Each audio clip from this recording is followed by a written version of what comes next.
15 अगस्त के भाषण में प्रधानमंत्री नरेंद्र मोदी ने ऐलान कर दिया है कि 15 अगस्त 2024 को लाल किला पर फिर से वही भाषण देंगे।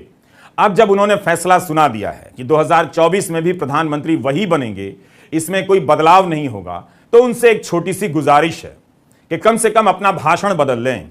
अगर भाषण भी पूरा नहीं बदलना है तो इसके 2-4 थीम तो बदल ही लें। आखिर कितने 15 अगस्त के भाषण को वे परिवारवाद, भ्रष्टाचार और अब तुष्टीकरण के नाम पर समर्पित करेंगे? कहीं ऐसा तो नहीं कि प्रधानमंत्री इन मुद्दों को इसलिए बार बार जनता के सामने रखते हैं ताकि जनता का ध्यान उन बातों की तरफ ना जाए जिससे उसके कान खड़े हो सकते हैं। प्रधानमंत्री की आर्थिक सलाहकार परिषद का मुखिया ब्रांड न्यू संविधान की बात कर रहा है, जिस संविधान को बनाने के लिए संविधान सभा ने घंटों नहीं, महीनों नहीं, बल्कि कई महीनों तक बहस की थी। हर बात पर चर्चा हुई और प्रस्ताव पास हुए। उस संविधान को विवेक देबरॉय हटाकर नया संविधान लाना चाहते हैं। डॉक्टर BR अंबेडकर के नेतृत्व में बनाया गया संविधान अब इन्हें पुराना लगने लगा है, 2047 के लिए उपयुक्त नहीं लगता है। ये कोई और नहीं, प्रधानमंत्री के आर्थिक सलाहकार परिषद के चेयरमैन हैं, यानी उनके लोग हैं। इन्होंने जो लिखा है वो खतरनाक इरादों की तरफ संकेत करता है। इस पर हमारा अलग से एक वीडियो जल्दी आएगा, आप उसे पूरा देखिएगा। देश को इस बात पर बहस करनी चाहिए कि प्रधानमंत्री के खास लोग संविधान बदलने की बात लिखकर करने लगे हैं और आर्थिक सलाहकार परिषद में अभी तक बने हुए हैं, मगर प्रधानमंत्री चाहते हैं कि आप लोग परिवारवाद, भ्रष्टाचार और तुष्टीकरण की बहस में उलझे रहें। प्रधानमंत्री जो नहीं चाहते हैं, जिन पर चुप हैं, उनकी तरफ देखा कीजिए। और अगर चाहते हैं कि भ्रष्टाचार, परिवारवाद और तुष्टीकरण पर ही बात हो तो उससे भी ऐतराज नहीं है, बस बात ही होती है। प्रधानमंत्री कभी उन सवालों का जवाब नहीं देते हैं। उन्हें यह बताना चाहिए कि इन दो मुद्दों पर, परिवारवाद और भ्रष्टाचार पर, उनकी पार्टी और सरकार के भीतर उन्होंने क्या काम किया है। क्या वे परिवारवाद पर श्वेत पत्र जारी करेंगे? सारी जानकारियां खुद से बताएंगे? जनता जरा देख ले कि बीजेपी में पार्षद से लेकर विधायक और सांसद से लेकर मंत्री तक में आम साधारण कार्यकर्ताओं को कितनी जगह मिलती है और परिवार के बेटों बेटियों को कितनी। प्रधानमंत्री ने भाइयों बहनों की जगह देश को परिवारजन कहना शुरू कर दिया है। पहले उनके कैबिनेट का ही हाल देख लीजिए, कितना परिवार है। केंद्रीय मंत्री अनुराग ठाकुर के पिता प्रेम कुमार धूमल 2 बार हिमाचल के मुख्यमंत्री रहे हैं। क्या अनुराग ठाकुर परिवारवाद से लड़ने के लिए इस्तीफा देने जा रहे हैं? ऐलान करने जा रहे हैं कि वे 24 में चुनाव नहीं लड़ेंगे। इनकी जगह हिमाचल के बीजेपी के किसी और सांसद को मंत्री क्यों नहीं बनाया गया? इन्हीं को क्यों?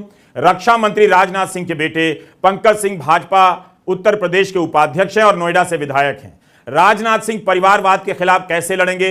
क्या पंकज सिंह के टिकट को खुद ही कटवा देंगे?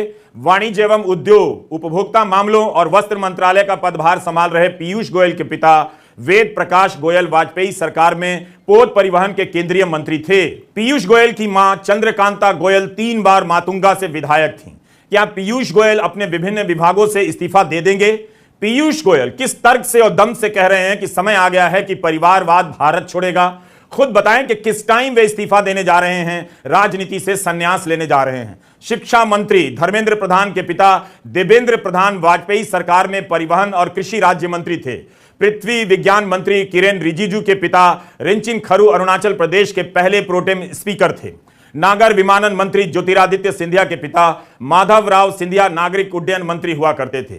जब ये मंत्री परिवारवाद पर लेक्चर सुनते होंगे तो इन्हें कैसा लगता होगा? जब ये मंत्री परिवारवाद पर दूसरों को लेक्चर देते होंगे तब इन्हें कैसा लगता होगा? खुश रहते होंगे, हंसी आती होगी, गर्व महसूस होता होगा या शर्म आती होगी?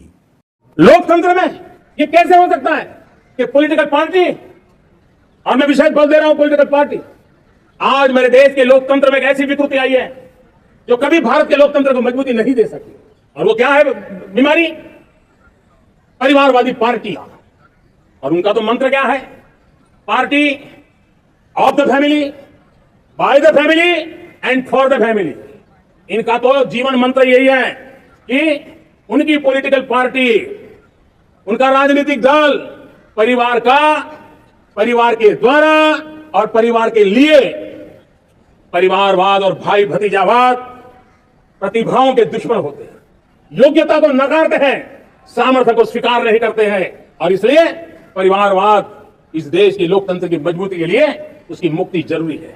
सर्वजन हिताय सर्वजन सुखाय, हर किसी को हक मिले इसलिए, और सामाजिक न्याय के लिए भी ये बहुत उसी प्रकार से तुष्टीकरण तुष्टीकरण ने सामाजिक न्याय का सबसे बड़ा नुकसान किया।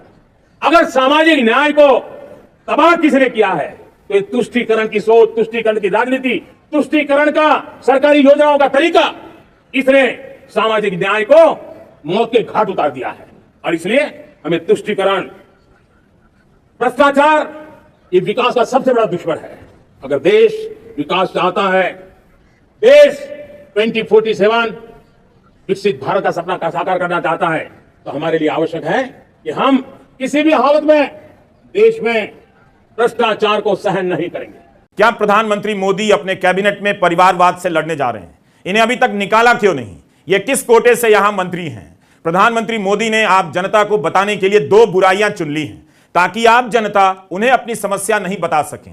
आप जिन समस्याओं से परेशान हैं, जिन बुराइयों से परेशान हैं, प्रधानमंत्री उनकी बात नहीं करेंगे, बार बार बताएंगे कि वे किन बुराइयों से परेशान हैं। और ये दो बुराइयां हैं, भ्रष्टाचार और परिवारवाद।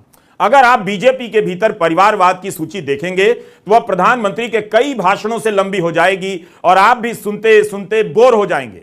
क्या प्रधानमंत्री महाराष्ट्र के मुख्यमंत्री से कह सकते हैं कि आप परिवारवादी हैं? आपकी पार्टी के नेता आप ही हैं, आप ही मुख्यमंत्री हैं, आपके बेटे भी लोकसभा में सांसद हैं। रामविलास पासवान की पार्टी तोड़कर जब उनके साथ आई तो उसमें भी सारे के सारे उनके ही परिवार के लोग थे।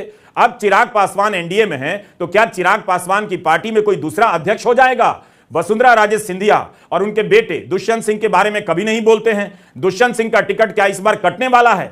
सोनेलाल पटेल और उनकी बेटी वाणिज्य और उद्योग राज्य मंत्री अनुप्रिया पटेल को क्या वे परिवारवाद की राजनीति से अलग रखते हैं? प्रधानमंत्री परिवारवादी नेता और परिवारवादी पार्टियों में फर्क नहीं कर सकते हैं। परिवारवादी पार्टी के आधार पर भी उनके गठबंधन में कई दल हैं, पहले भी रह चुके हैं। हाल ही में संजय राजभर की निषाद पार्टी बीजेपी में आ गई। क्या प्रधानमंत्री इन सभी से लड़ने वाले हैं? चिराग पासवान इस लड़ाई में कैसे साथ देंगे? संजय निषाद से वे कैसे लड़ेंगे? कैसे उन्हें उनकी पार्टी से बाहर कर देंगे? उनका